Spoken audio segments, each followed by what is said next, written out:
Og så fik vi en ny fører af klassen, og Alexander fik en fejlfri runde i fase 2 i tiden 24,93.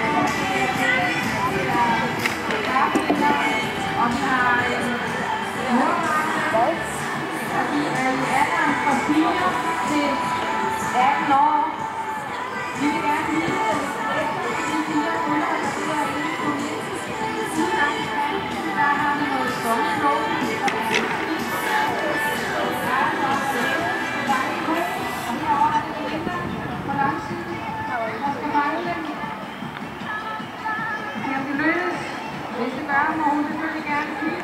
Hvis ikke det gør, så kigger I ud af banen. Gjorde det? Sådan, Melina. Det er jo sådan, at man må ikke, i Danmark må vi ikke fange levende væk, så vi har selvfølgelig glæde af vores dommelukke.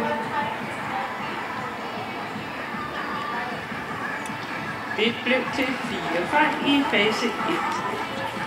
Så skal vi